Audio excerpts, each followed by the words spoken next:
نہ ہوں یا مسلمانوں جیسے کام نہ کرتے ہوں لیکن ان کو دنیا میں کافی وہ فائدے میں رہتے ہیں اور مطلب وہ اچھی حالت میں ہوتے ہیں بنسبت ان مسلمانوں کے کہ جن کا دین فقط رسم و رواج تک محدود ہوتا ہے اور آیات الہیہ میں غور و فکر کرنے کا اور فطری ہدایت کو اجاگر کرنے کا عنصر ان کے دین میں موجود نہیں ہوتا. یعنی جس کو میں اکثر ایک جملہ کہتا ہوں اور بعض لوگ بہت ناراض ہو جاتے ہیں کہ یعنی جن کا دین جو ہے نا وہ فقط تقلید پر مبنی ہوتا ہے کہ آپ کو مطلب اعمال میں تو تقلید کی پرمیشن ہے لیکن آپ کو یہ تھوڑی کہا گیا ہے کہ آپ اپنے بلیف سسٹم اور عقائد میں بھی تقلید شروع کر دیں. ہاں وہ تو بیسکلی پہلے ہی منع کیا گیا کہ ہاں آیت میں وہاں جنت پر تقلید نہیں ہے کہ آپ وہاں پر اپنے دل دماغ بند کر کے بیٹھ جائیں. تو یہ اس کا ریورس بات بھی صحیح ہے. ہاں دونوں مطلب وہ تو لازم بات ہے. آپ اگر مسلمان کے حساب سے کہیں گے تو یہ بات ہے اور اگر آپ وہ ہے غیر مسلم کی بات کریں گے تب بھی ہے. تو اس کو آپ نتیجہ دیکھ لیتے ہیں دنیا میں. جیسے آپ نے کہا تھا کہ جتنے بھی سائنٹسٹ گزرے ہیں وہ ایک طرح کی حقانیت پر یقین رکھتے تھے. بالکل صحیح ہے.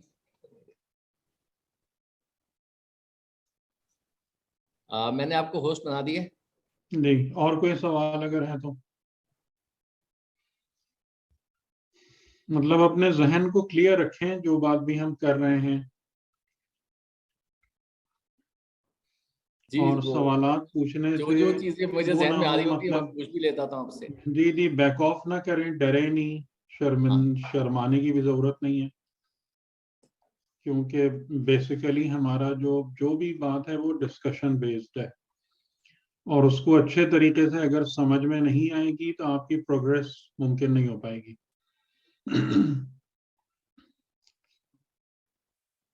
جی اور کوئی سوال, کوئی مسئلہ, کوئی چیز جو تنگ کر رہی ہو, پریشان کر رہی ہو, یا بالکل آپ لوگ سیٹسفائیڈ ہیں سب صحیح سے؟ جی اس میں آپ کے گروپ میں کوئی ایسے ہیں جنہوں نے ریسنٹلی جوائن کیا ہو؟ میرا خیال ہے ایک آدھ ہیں جنہوں نے ابھی ریسنٹلی جوائن کیا ہے. وہ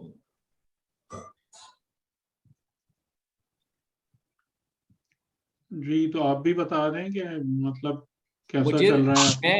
میں اپنے ذات تک تو کہہ سکتا ہوں کہ جی مجھے کوئی کنفیوژن ایز سچ نہیں ہے. اور بلکہ وہ والی بات جو آپ نے کہی نا پزل والی بات, وہ مجھے جو نا وہ کافی ہو گئی ہے. تو میں جب ایک چیزیں دوسری طرح ملتی دیکھتا ہوں تو اس کو کوشش کرتا ہوں کہ مطلب ملانے کی کوشش کرتا رہتا ہوں, انالیٹیکل ویو کے ساتھ کرنے کی کوشش کرتا رہتا ہوں. اسی میں آپ کو کر لیتا ہوں.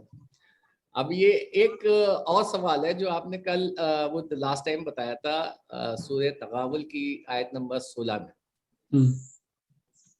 اس آیت میں جو آپ نے استطاعت کی بات کی تھی اس کی آخر میں, آیت کے آخری میں 16 نمبر آیت میں وہ ایک جملہ لکھا ہے وَمَن یُوقَ شُحَّ نَفْسِهِ, یعنی جس نے اس کا کیا, اس کو تھوڑا سا ایکسپلین کریں. یہ تھوڑا سا وہ ہے مطلب اس کا جو ترجمہ لکھا ہے یا جو وہ ہم کر سکتے ہیں تو اس کا مطلب یہ کہ جس نے اپنے آپ کو بچا لیا بخل سے. ہاں یعنی لالچ ہرس اس قسم کی جو چیزیں ہیں, ہوس, ان سے اپنے نفس کو محفوظ رکھا, بچا لیا تو وہ فلاح پانے والے لوگوں میں سے.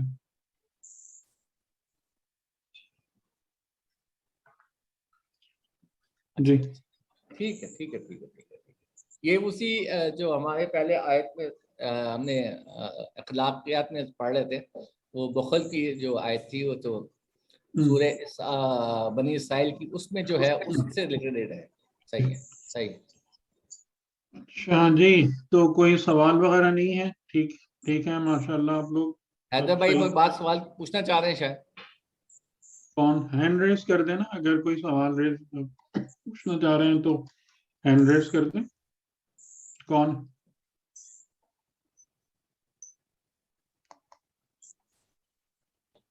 نہیں میرا خیال کوئی سوال نہیں ہے. نہیں سر اللہ کا شکر ہے بھی کوئی سوال نہیں ہے. اور تھوڑی سی کنفیوژن ہوتی ہے لیکن شہزاد بھائی ماشاءاللہ سوال اچھے کرتے ہیں تو ہو جاتی ہے کور ذہن میں جو ہو رہا ہوتا ہے وہ پہلے ہی کور ہو اچھا جاتا ہے. یہ مجھے بتائیے کہ ہم نے آخری پارے کی جو آیت کچھ صورتیں ہیں جو کسی نے ہینڈ ریز کیا جی بولیے فرمائیں. کوئی سوال نہیں غلطی سے. اچھا یہ بتائیے گا کہ آخری پارے کی جو اینڈ آف قرآن کی جو صورتیں ہیں ان میں سے ہم نے کسی کا وہ ذکر کیا ابھی تک اپنی اخلاقی گفتگو میں بحث میں؟ السلام علیکم سر. نہیں ابھی تک اما پارا کی صورتوں کا تو ذکر نہیں کیا.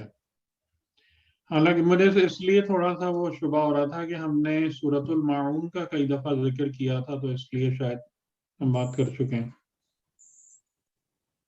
جی سر کیا ہے سورہ معون کا بھی اور سورہ اعلیٰ کا اور اسپیسیفکلی کوئی کسی صورت کا نہیں کیا ہے. اسپیسیفکلی نہیں ویسے اچھا دوسرا ہے. چلو تو اب دو صورتیں ایسی ہیں کہ جو آپ کہہ لیجئے کہ بالکل اینڈ میں ہیں اور آپ لوگوں نے اس بات کو محسوس کیا ہوگا کہ آخر قرآن میں تقریباً جو ایکسکلوسیو ڈسکشن ہے وہ آخرت پر ہے اور مین فوکس آخرت ہی ہے. تقریباً آخر کی اگر آپ 35-40 صورتیں لے لیں جن میں سے اکثریت مختصر صورتوں کی ہے لیکن اس کا ٹاپک آخرت ہے زیادہ تر مختلف انداز سے. اور اس کے درمیان بعض صورتوں میں گہرے معارف بھی آتے ہیں. توحید جیسے سورہ اخلاص خود آخر میں ہے اور یعنی اخلاقیات کے حوالے سے بھی. تو میں دو صورتوں کا خاص طور سے ذکر کرنا چاہ رہا تھا اخلاق در قرآن کی بحث میں کہ ان میں سے پہلی سورہ جو ہے جس کا ہم کئی دفعہ نام تو لے چکے ہیں ریفر بھی کر چکے ہیں سورۃ الماعون. اور سورۃ الماعون میں کل آیتیں کتنی ہیں 5-7 آیتیں اور اس کے اندر کچھ اخلاقی مباحث جو ہیں وہ بہت اہم بیان کیے گئے ہیں اور ہو سکتا ہے کہ پھر ریپیٹیشن ہی ہو جائے لیکن یہ کہ اس کو ہم اپنے گفتگو کے لیے کنکلوڈ کرنے کے لیے شامل کر لیتے ہیں کہ سورت شروع ہوتی ہے ارأیت الذی یکذب بالدین کہ کیا تو نے دیکھا. اب کیا تو نے دیکھا یعنی ظاہراً خطاب رسول پاک سے یا رسول کی وساطت سے ہم سب سے ہے کہ کیا تم نے دیکھا. کس کو دیکھا؟ یکذب بالدین جو جھٹلاتا ہے. اچھا یکذب کا مطلب ہے کہ بہت اچھے طریقے سے جھٹلاتا ہے. ٹھیک ہے اس ترکیب کو بھی میں آپ کی خدمت میں عرض کر چکا ہوں کہ اگر عربک لینگویج میں ایک فعل کو ایک کام کو زور دینا ہوتا ہے تو درمیان کا جو لیٹر ہے اس کو ڈبل کر دیتے ہیں شدہ کر دیتے ہیں. تو یکذبو یکذبو نہیں ہے یکذبو یعنی بہت اچھے طریقے سے کھلم کھلا کمپلیٹ ڈینائل. کس کے بارے میں؟ بالدین. اور یہ دین کیا ہے اس کو ہم سورہ حمد میں دیکھ چکے ہیں مالک یوم الدین میں کہ یعنی جو فیصلے کا اور ججمنٹ کا اور حساب کا دن حساب کا موقع اور مرحلہ ہے اس کو آپ کہیں گے دین. تو جو دین کو یعنی حساب اور فیصلے کو اچھے طریقے سے جھٹلاتا ہے کیا تو نے اس کو دیکھا. اچھا اب قرآن کریم میں اب تک میں امید کرتا ہوں کہ آپ لوگ اس بات کو اچھے طریقے سے سمجھ گئے ہوں گے کہ ہر معیار کے لیے اور مقام کے لیے صفات اور ان کی علامتوں کو بیان کیا جاتا ہے، نہ کہ کوئی گروپ یا پارٹی یا نیشن۔ میں امید کرتا ہوں کہ یہ بات اب آپ لوگوں کو بہت کلیئر ہو گئی ہوگی۔ یعنی آپ اگر کسی کو کہیں مومن، تو مومن کا مطلب وہ نہیں ہے جو ہم لیتے ہیں، بلکہ مومن کا مطلب یہ ہے کہ ہر وہ انسان جو ان صفات کا حامل ہو، جو اس معیار پر پورا اترتا ہو جو ہم نے تم کو کلیریفائی کر دیا، تم کو بتا دیا۔ مسلم اس معیار پر پورا اترتا ہو، متقی اس معیار پر پورا اترتا ہو، اور اس کے اعمال اور افعال اور صفات سب کو کلیئرٹی کے ساتھ بیان کر دیا گیا ہے۔ ٹھیک ہے نا؟ یہ بات اب آپ لوگوں کو کلیئر ہے نا؟ اس میں کوئی شبہ تو نہیں ہے؟ جی نہیں سر، جی سر، بالکل کلیئر ہے نا؟ یعنی اب آپ مسلمان یہ نہیں سمجھیں گے کہ جی یہ مسلمان ملک اور مسلمان گھر اور مسلمان خاندان، یہ سب کچھ نہیں۔ یا مومن کا مطلب وہ نہیں کہ جیسے ہم کہتے ہیں ہر شیعہ مومن، یا جس پر شیعہ کا اطلاق ہو سکتا ہے، نہیں۔ ٹھیک ہے؟ ہر جگہ علامات ہیں، صفات ہیں۔ تو اب وہ کون ہے کہ جو یوم دین کو، یعنی جزا کو، حساب کو کاملاً جھٹلانے والا ہے؟ اب ظاہر ہے کہ اس کو یا اس کے اعمال سے، کردار سے پہچانا جائے گا، یا اس کی صفات سے اس کو شناخت کیا جائے گا۔ تو اب قرآن کریم اس کو بتا رہا ہے۔ کیسے بتا رہا ہے؟ فَذَلِكَ الَّذِي، پس وہ کون ہے؟ یدع الیتیم، دع یعنی ریپیل کرنا، دھکا دینا، دور کرنا۔ جو یتیم کو، یعنی جیسے سورہ فجر کی آیتوں میں ہے کہ بل لا تکرمون الیتیم، کہ خدا کی مرضی اور ہدایت یہ ہے کہ ایک مسلمان اور اسلامی معاشرے میں یتیم کو اکرام عطا کیا جائے۔ ٹھیک ہے؟ خدمت کرنا نہیں، خیال رکھنا نہیں، اکرام۔ اکرام کا معنی کیا ہوگا؟ یعنی یتیم کو اس کو عزت دی جائے، آنر کیا جائے، باعزت دی جائے، ہاں، اور عزت سے دل سے سر، دل کے ساتھ اس کے ساتھ اچھا سلوک بھی کیا جائے۔ یعنی کہ ظاہراً سلوک کی بات نہیں ہو رہی ہے۔ یتیم تو اسلامی معاشرے میں باعزت ہونا چاہیے۔ ٹھیک ہے؟ سمپل، یتیم کو اسلامی معاشرے میں باعزت ہونا چاہیے، آنریبل ہونا چاہیے۔ اب اس کے تحت نہ یہ تمام کی تمام چیزیں آ جائیں گی۔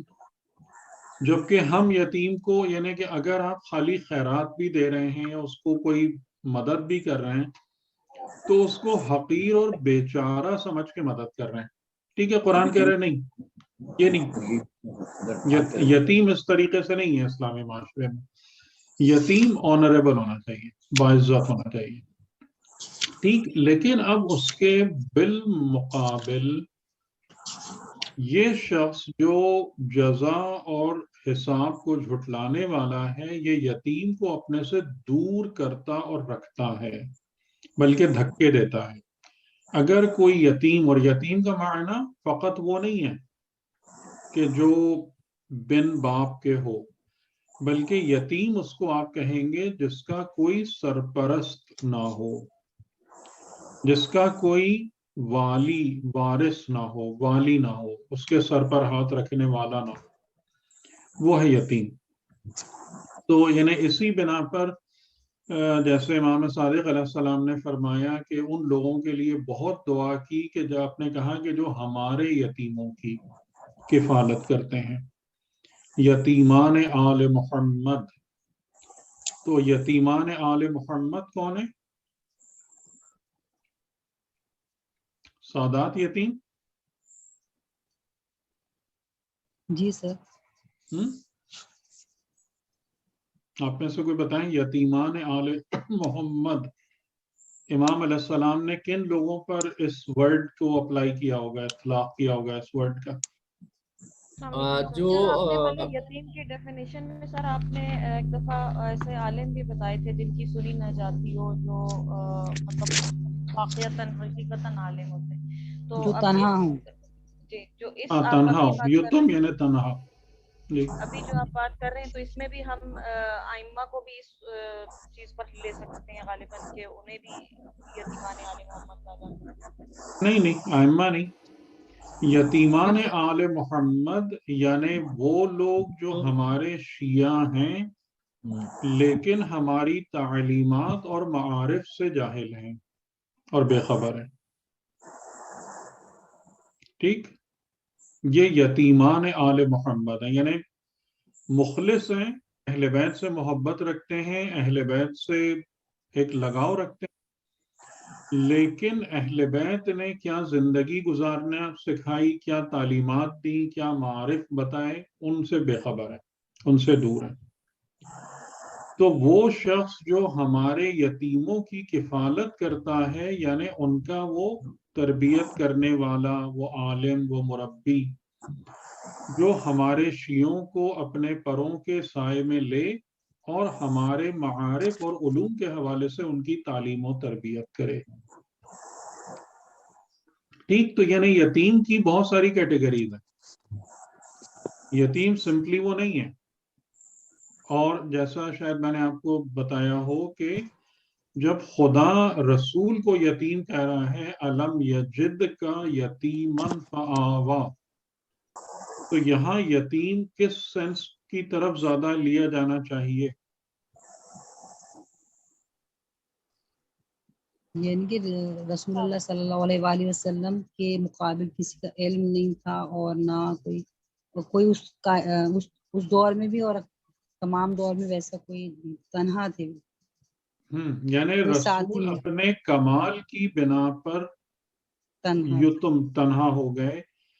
تو فقط اور فقط، لیکن اگر کوئی شخص جو ہے وہ انسانوں میں سب سے زیادہ باکمال ہو تو لیکن پھر بھی اس کے سر پر خدا کا ہاتھ ہے.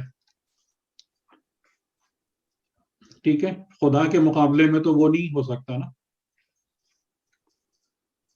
اس کا کمال بالمقابلے خدا تو نہیں ہو سکتا نا. ٹھیک، جی سر. تو ہم نے تم کو یتیم پایا اور تم کو اپنی سرپرستی میں لے لیا.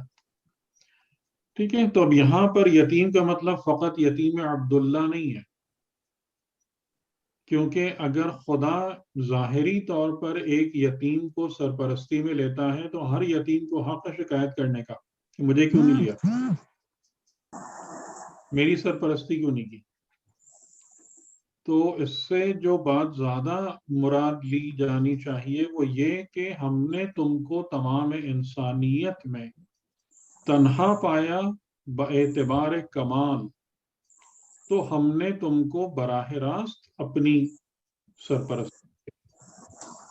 بہرحال تو یہ ہے یتیم کے معاملات. لیکن یہاں پر یتیم یعنی کہ جو بے سہارا ہے، بے سرپرست ہے، بن باپ ہے، بے ولی ہے، اگر ایسا کوئی اس شخص کے پاس آتا ہے تو یہ اس کو دھکے دے کر اپنے آپ سے دور کر دیتا ہے یا خود اس سے فرار اختیار کرتا ہے. اور کیا کرتا ہے یہ انسان؟ وَلَا يَحُضُّ عَلَىٰ طَعَامِ الْمِسْكِينِ،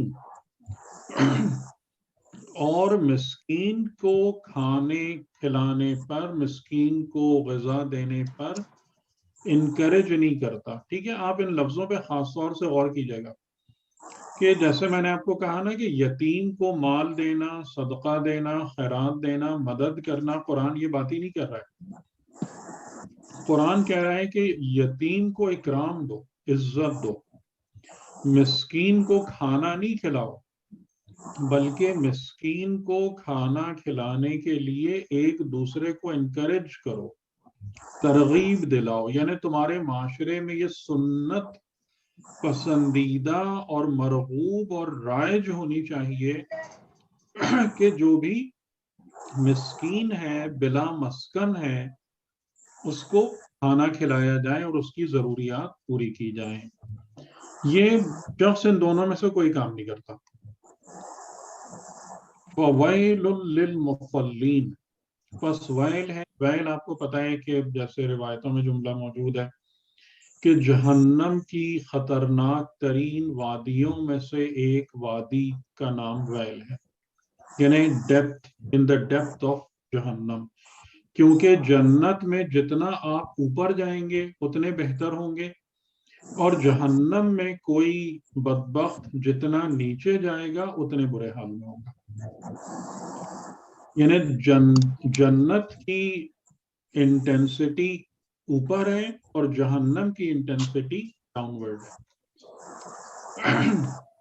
فوائل للمصلین، مصلی یعنی نماز پڑھنے والے، ان کے لیے ویل ہے. اب یہ بہت عجیب جملہ ہے، اور اگر آپ پیچھے سے اس کو ملاتے ہوئے چلیں تو یعنی اس کا مطلب یہ ہوگا کہ جو یتیم کو دھکے دیتا ہے، دور کرتا ہے، جو مسکین کو کھانا کھلانے کی ترغیب نہیں دیتا، اگرچہ کہ وہ ظاہراً عبادت گزار ہو. اور یہاں مصلی کا مطلب فقط نمازی نہ لیجیے گا، بلکہ اس کا مطلب کیا ہوگا کہ کسی بھی قسم کی عبادت کو ظاہراً انجام دینے والا. اور مصلی اور صلاۃ اور نماز کا ریفرنس یہاں پر اس لیے ہے کہ افضل ترین عبادت نماز ہے. تو اگر نمازی کے لیے جہنم ہے تو باقی تو سب اس کے نیچے آتے ہیں. اس سے بڑھ کر آپ حی علی خیر العمل کا جو نعرہ لگاتے ہیں وہ فقط نماز سے پہلے لگاتے ہیں کہ یہ خیر عمل ہے، یہ اعمال میں سب سے بہتر ہے، باقی سب اس کے نیچے ہیں درجے میں. تو اگر خدا مصلی کے لیے ویل قرار دے رہا ہے تو باقی کسی عبادت کے کرنے والے کے لیے تو نو چانس، کچھ بھی نہیں بچا ہے. اس کے لیے ویل، یعنی پیچھے کو ملاتے ہوئے آئیے کہ یہ کردار ہے. اگر اس کردار کے ساتھ صلاۃ ہے ظاہراً ادا ہو رہی ہے تو یہ صلاۃ جہنم میں لے جا رہی ہے. ٹھیک ہے. اور اس کے بعد اور دوسری بات کیا بیان کی، یعنی کہ اس کردار کو بہت تفصیل سے ڈیفائن کیا گیا، الذین، کہ یہ جو دو کام کرتا ہے وہ حقیقتاً آخرت کا منکر ہے، حساب کا منکر. اور وہ مصلین جن کے لیے ویل ہے وہ کون ہے؟ الذین هم عن صلاتهم ساہون، جو اپنی نمازوں سے غافل ہیں. یہ جملہ تو مجھے یاد آتا ہے، میں نے یقیناً عرض کیا تھا آپ لوگوں کے سامنے کہ نمازوں میں غفلت کرتے ہیں نہیں، اپنی صلاۃ سے غافل ہیں. یعنی صلاۃ کی حقیقت کیا ہے، صلاۃ کے آداب کیا ہیں، اسرار تک جانا تو بہت دور کی بات ہے. آداب کیا ہیں، طریقے کیا ہیں اس کے اندر، یعنی صلاۃ کا مطلب خدا کی بارگاہ میں حاضر ہونا. ٹھیک ہے. صلاۃ کا مطلب یہ نہ سمجھیے گا نماز پڑھنا، نماز پڑھنا کوئی چیز نہیں ہے. خدا کی بارگاہ میں حاضر ہونا اور خدا کے کلام کو خدا کو سنانا اور اس ذریعے سے اس سے کنیکٹ ہونا، اس عمل کا نام نماز ہے. اور اسی بنا پر صلاۃ کے قیام اور دوام اور حفاظت کے الفاظ آئے ہیں قرآن میں، نہ کہ پڑھنے کے الفاظ ہیں. تو ہم عن صلاتہم ساہون، جو اپنی نمازوں سے غافل ہیں، ان کو وہ پوری کی پوری نماز پڑھ جاتے ہیں، سب کر جاتے ہیں، لیکن نماز کا مقصد کیا ہے، نماز کی اصل کیا ہے، حقیقت کیا ہے، یہ کیوں ہے، اور خدا کے ساتھ جو کنیکشن ذرہ برابر اس میں وہ چیز موجود نہیں، وہ سب ہے ہی نہیں. وہ اپنی نمازوں سے غافل. یعنی نمازوں میں غفلت تو ہم سے بھی ہوتی ہے کہ آپ دیکھیں کہ کچھ ذکر اذکار ایسے ہو جاتے ہیں جو ہم خالی موونگ تھرو دا موشنز کر رہے ہوتے ہیں، لیکن ان میں ہماری توجہ بالکل بھٹک جاتی ہے یا بٹ جاتی ہے. وہ ایک یہاں پر نمازوں میں غفلت کی بات نہیں ہو رہی ہے، بلکہ نماز سے غافل ہونے کی بات ہو رہی ہے، ساہی ہونے کی بات ہو رہی ہے۔ اور وہ کون لوگ ہیں؟ ہم یراؤن، ریاکار ہیں، یعنی وہ جو بھی عمل انجام دیتے ہیں اس میں اخلاص نہیں ہوتا، اس میں طہارت نیت نہیں ہوتی، خلوص نہیں ہوتا، وہ بربنائے ریاکاری۔ اور ریاکاری کی تعریف کیا ہے، آپ میں سے کوئی بتائیں گے مجھے؟ یعنی کہ دکھانے کے لیے کرنا۔ نہیں، اس کی ایک بہت باقاعدہ تعریف ہے جو شاید میں نے بھی ذکر کی ہو یا آپ نے اور سنی ہو۔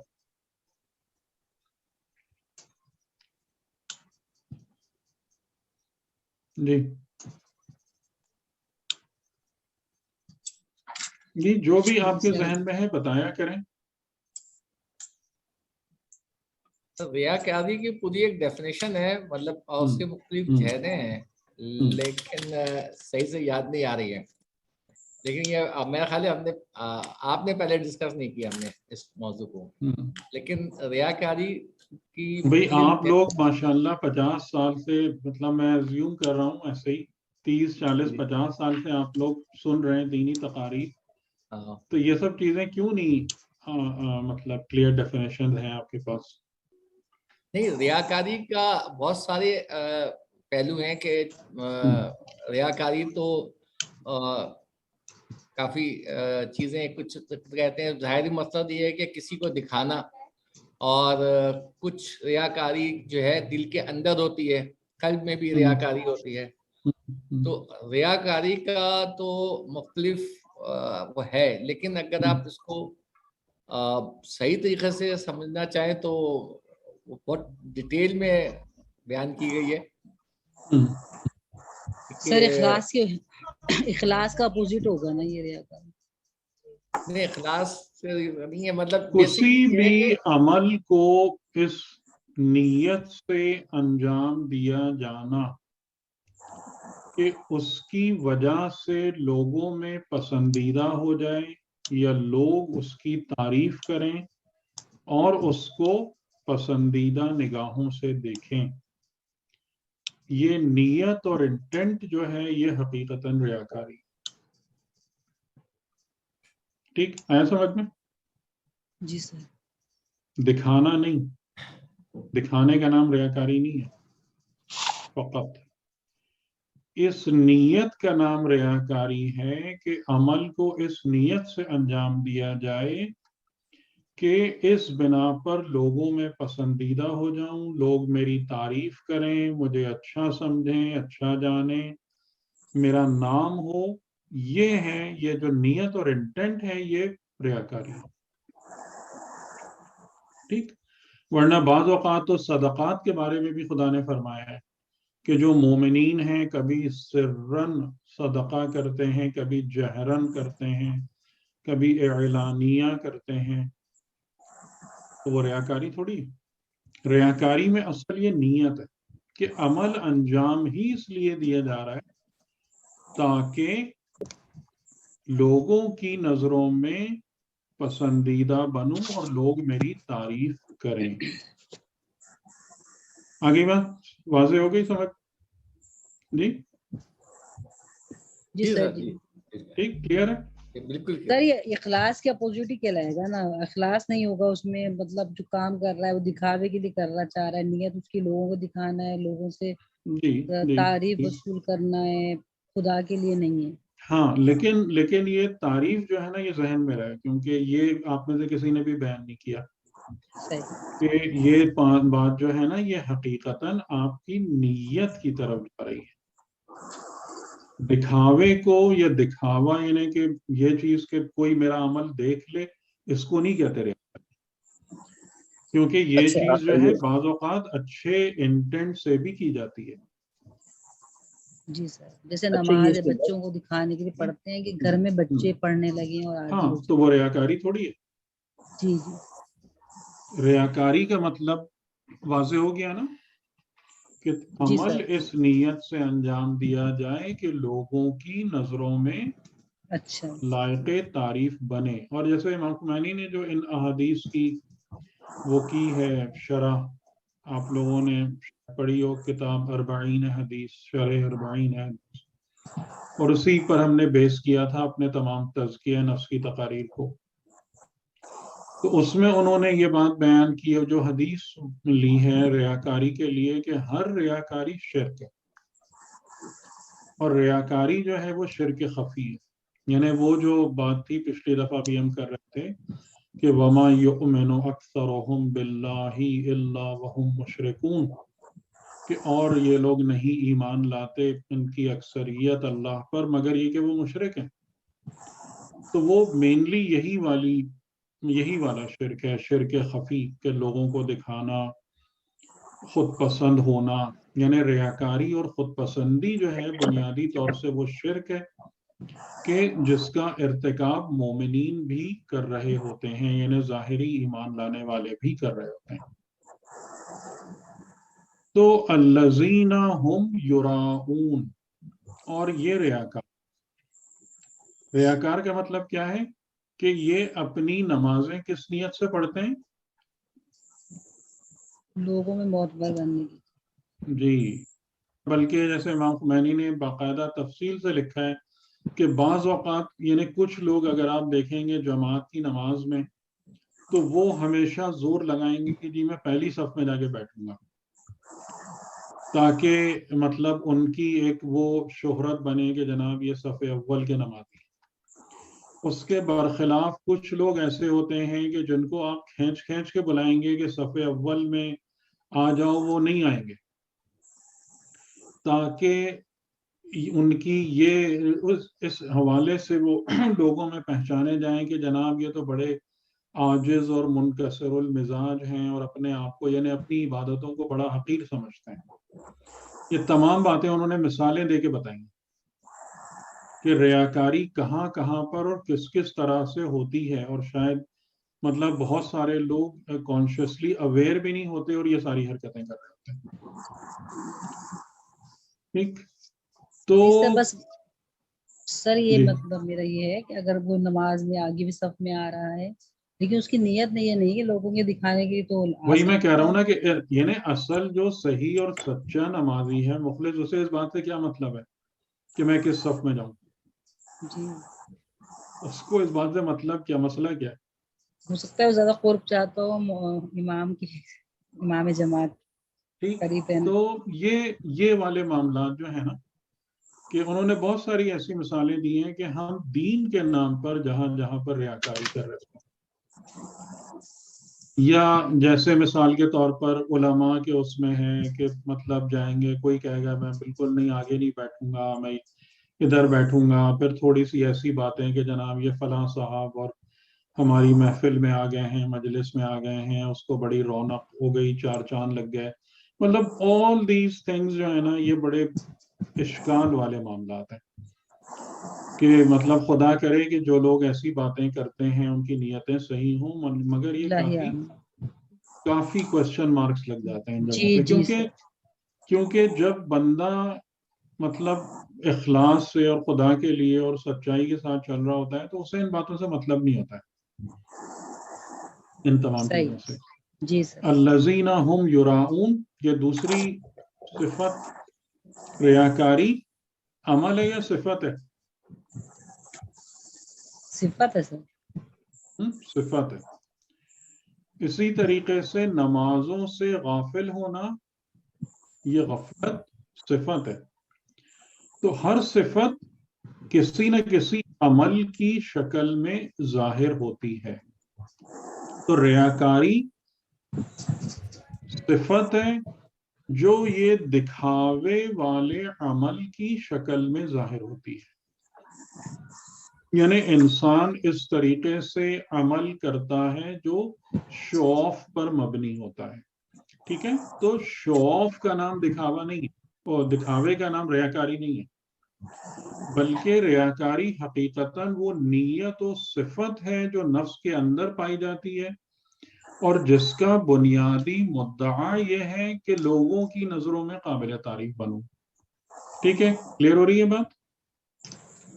جی. تو یہ دو باتیں ہو گئی فوائل للمصلین کے ذیل میں. اور تیسری بات کیا ہو گئی وَيَمْنَعُونَ الْمَاعُونَ. معون یعنی وہ چیزیں جو نارمل استعمال کی ہوتی ہیں، چھوٹی موٹی چیزیں، کوئی قیمتی نہیں، پریشس آئٹمز نہیں، ان کو بھی منع کرتا ہے. یعنی بخل والی بات کہ جو معمولی چیزیں کہ بھئی اگر کوئی بہت قیمتی شے ہو تو اس کے لیے انسان کسی کو روکے کہ میں یہ نہیں دے سکتا یا میں یہ آپ کو شیئر نہیں کر سکتا آپ کے ساتھ. لیکن چھوٹی روز مرہ کے استعمال کی جو چیزیں ہیں ان کو دینے میں بھی یہ بخیل ہے.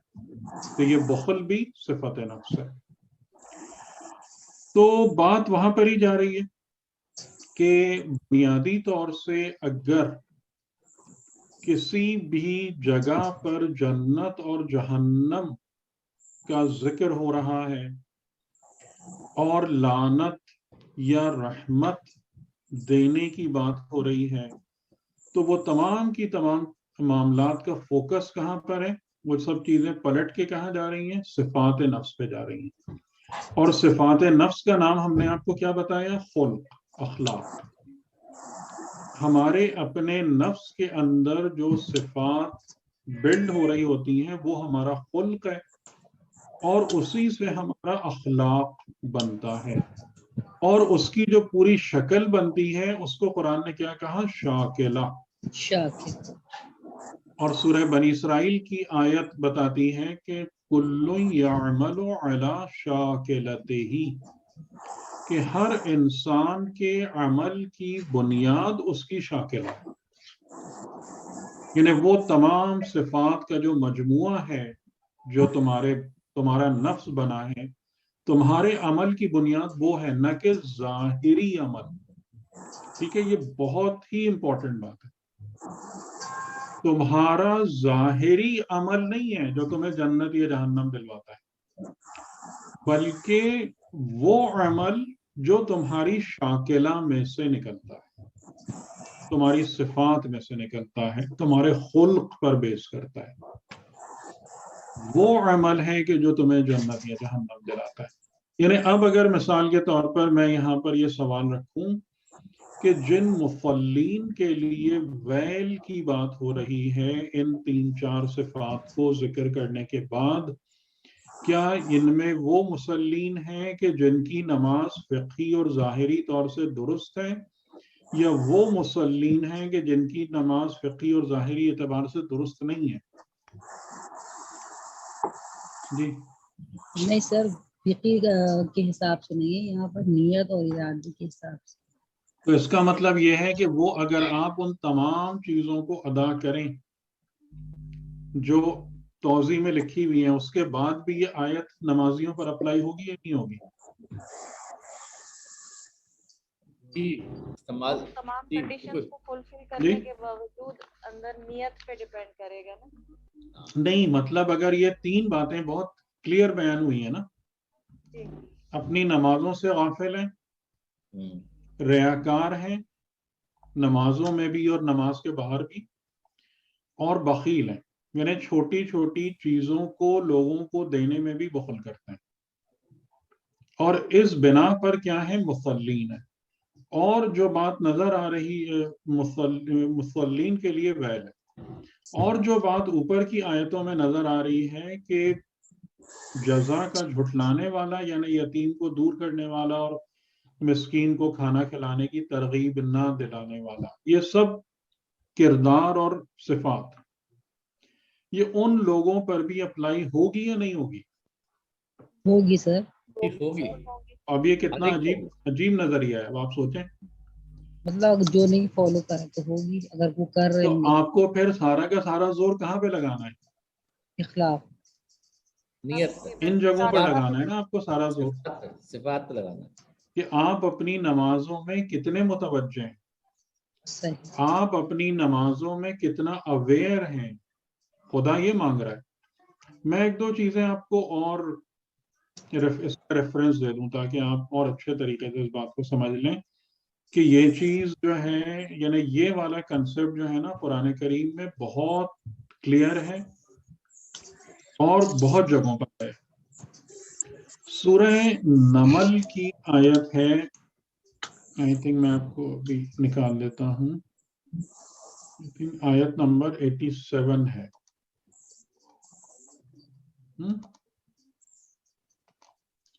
سورہ نمل کی آیت 87 جی. من جاء بالحسنت, اور یہ ذکر بھائی قیامت اور آخرت ہے. من جاء بالحسنت, جو حسنہ کے ساتھ حسنہ کو لے کر آیا, فلہ خیر منہا, بس اس کے لیے جو لے کر آیا اس سے بہتر. جیسا میں نے آپ کو بتایا تھا کہ قرآن کریم اس بات کو بڑا کلیئرلی بیان کر رہا ہے کہ جو نیکی لے کر آتا ہے اس کے لیے منیمم 1:10 ہے, یعنی اس سے بہتر ہی ملے گا, اور جو برائی لے کر آتا ہے اس کے لیے اس سے زیادہ نہیں ہے کہ جو اس کی برائی تھی. ٹھیک, یہ کلیئر میسج ہے قرآن کا کہ نیکی کا بدلہ کئی گنا, برائی کا بدلہ 1 سے زیادہ نہیں, 1:1 سے زیادہ نہیں. برائی کے بدلے میں ملٹیپلیکیشن نہیں, ایمپلیفیکیشن نہیں. لیکن بہرحال میں جو بات بتانا چاہ رہا ہوں وہ اور ہے. یہ 87 نہیں 89 آیا تھا حسنت, کہ جو حسنہ کو لے کر آیا, حسنہ کے ساتھ آیا, فلہ خیر منہا, بس اس کے لیے اس سے بہتر ہے. وَهُمْ مِنْ فَزَعٍ يَوْمَئِذٍ آمِنُونَ, اور وہ فضع یعنی اس دن کا جو خوف اور ہنگامہ اور ہارر ہے, یہ لوگ اس دن اس خوف اور دہشت سے امن میں ہوں گے. کون؟ من جاء بالحسنہ. ٹھیک, کوئی وہ نہیں ہے کہ یہ مومن تھے, متقی تھے, مسلمان کیا تھے, اس کی بات نہیں ہو رہی. من جاء بالحسنہ, ان لوگوں کی بات, یہ مین کوالیفیکیشن ہے. ومن جاء بالسیئۃ, اور اس کے مخالف جو سیئہ یعنی برائی, حسنات کا اپوزٹ سیئات, جو سیئات سیئہ کو لے کر آیا, فکبت وجوہہم فی النار, وہ اپنے منہ کے بل اپنی وجوہ پر جہنم میں داخل کیا جائے گا. هل تجزون الا ما کنتم تعملون, کیا تم کو جزا دی جاتی ہے مگر وہ جو تم نے عمل کیا.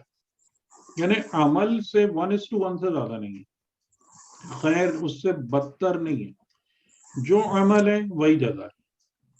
ٹھیک, آپ لوگ ذرا پک کریں کہ اس آیت میں خاص بات کیا ہے, ان دو آیتوں میں ان یوزول کیا باتیں ہیں. یہ بھائی یہ جو دوسری آیت ہے, آیت نمبر 90 ہے, اس میں جیسا کہ ہمیں بتایا جاتا ہے اور آپ نے بھی کہا کہ جو گناہ کرے گا اس کے لیے ایک گناہ ہے, لیکن یہاں پر یہ کہا جا رہا ہے کہ جو گناہ لے کر آئے گا اس کے لیے جہنم ہے. تو ڈائریکٹلی وہ تو الٹیمیٹ چیز آ گئی جس کے لیے ایک گناہ کا بدلہ ایک ہونا چاہیے, لیکن یہاں پر تو وہ تو وہی ہے, وہ تو آیت کا اگلا ٹکڑا بتا رہا ہے نا کہ تمہاری جزا صرف وہی ہے جو تم نے عمل کیا, اس سے زیادہ نہیں, اس سے بڑھ کر نہیں ہے. لیکن اس سے پہلے تو جہنم کا تو ظاہر ہے کہ وہ جو تمہارا عمل ہے وہ ہے ہی, وہ خود نے سوائے جہنم کے کچھ کریٹ کی ہی نہیں اس عمل.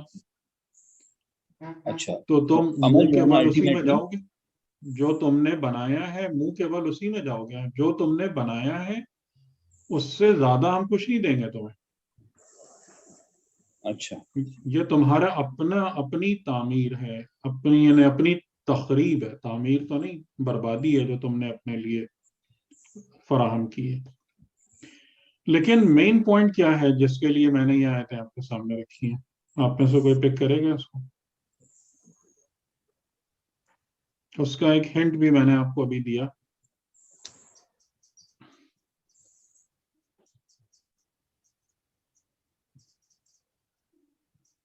تھوڑا میں پھر دوبارہ سے بیان کرنے کی کوشش کروں. جی بولیے.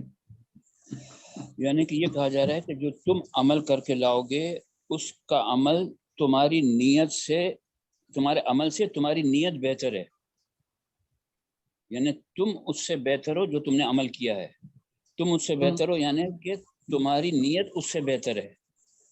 عمل میں کچھ کوتاہیاں ہو سکتی ہے، جو تمہاری نیت تھی اس میں عمل میں کوتاہی ہو سکتی ہے، لیکن تم اس اپنے عمل سے بہتر ہو یا تمہاری نیت بہتر ہے. ٹھیک ہے، وہ ہمیشہ ہی ہوتا ہے. نیکوکار انسان اپنے عمل سے بہتر ہوتا ہے اور بدکار انسان اپنے عمل سے بدتر ہوتا ہے. اس کا مطلب یہ نہیں ہے. اس کا مطلب تو ہاں جی بولیں. مطلب تو اس کا یہی نکل رہا ہے کہ جو بھی آپ کے عمل ہے، جو مطلب جو آپ کا عمل ہے اس کے اوپر ہی آپ کا سارا دار و مدار ہے نا. کہ اگر آپ جو آپ عمل کر کے لے کے آئیں گے وہاں پر، جس حالت میں بھی آئیں گے، اس کے حساب سے ہی آپ کا ہوگا. مطلب جو آپ کے اعمال ہیں، جو آپ کے اعمال ہیں اور کسی اور کے نہیں ہیں، صرف آپ کے اپنے اعمال کی وجہ سے سارا کچھ ریوارڈ ہے، اچھائی ہے اچھائی ہے، سب کچھ اسی حساب سے. مطلب آپ نہ کسی اور کو کی وجہ سے اچھائی میں جائیں گے، نہ کسی اور کی وجہ سے برائی میں جائیں گے. اٹس پیورلی آپ کا اپنے اعمال ہے. اچھا دیکھیں اب یہاں پر جی سر فرمائیے. عمل کی بنیاد جو آپ نے شاکلہ بتائی، تو میں اس کو شاکلہ سے کنیکٹ کرنا چاہوں گی کہ جس طرح نیکوکار انسان کا ڈیفینیٹلی شاکلہ جو ہے وہ ایک نیک شکل ہوگی اس کے نفس کی. تو اس کے مقابلے میں پھر جو بھی عمل وہ انجام دے گا اس کا ریوارڈ اس کے اس عمل سے زیادہ ہے. اور اگر نفس کی شاکلہ صحیح نہیں ہے تو جو برا عمل وہ کر رہا ہے ان ریٹرن اس کا جو بدلہ اس کو ملنے والا ہے اس میں کسی قسم کا ملٹیپلیکیشن فیکٹر نہیں ہے. عمل کی بنا پر ہی ہے. جی لیکن وہ کنیکٹ کر رہا ہے پیچھے شاکلہ کے ساتھ ہی. اچھا ایک بار وہ دیکھیے بتائیں کہ آیت آپ لوگوں کو کچھ کہتی ہوئی نظر نہیں آ رہی ہے، محسوس نہیں ہو رہی؟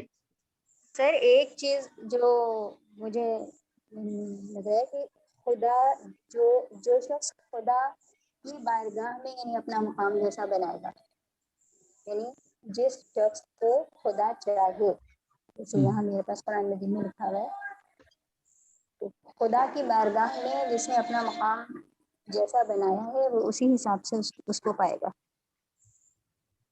یہ بات آیت میں تو نہیں ہے. بس سر ایک چیز میں اور کہنا چاہ رہی ہوں، یہاں پہ یہ ایک جو جا والا لفظ ہے نا، جو آیا بالحسنہ، اب یہاں پر وہ کمپینین شپ والی بات آ جاتی ہے کہ وہ اچھائی کے ساتھ آیا، یعنی وہ اچھائی اس کی کمپینین شپ میں ہمیشہ سے موجود تھی. جو لایا ہے نا، جا یعنی جو لایا ہے، آیا اچھا یا لایا با کے ساتھ تو لایا ہو جائے گا. جیسے میں نے پچھلی دفعہ بھی جب ہم لایا ہو سورہ جائے گا. لقمان پہ بات کر رہے تھے نا، تو میں نے آپ لوگوں کو پوائنٹ آؤٹ کرایا تھا نا کہ مین آپ کو کیا کرنا ہوتا ہے؟ ظاہر مین آپ کو کیا کرنا ہوتا ہے، آپ کی ذمہ داری کیا ہوتی ہے جب آپ قرآن سمجھنے کی کوشش کرتے ہیں؟ تو پہلے اس کے ظاہر لیکن پرابلم ہمارے ساتھ بار بار کیا ہو رہی ہے کہ ہم اس کے میننگز پر بہت زیادہ چلے جاتے ہیں پہلے سے. تو من جاء بالحسنۃ کا کیا مطلب ہوگا؟ جو لے کے آئے جو حسنہ کے ساتھ با جو ہے، با کا مطلب کیا ہے؟ یا تو سبب ہے یعنی with the reason ہے، یا ان کمپینینشپ ہے، یا اس لباس میں ہے.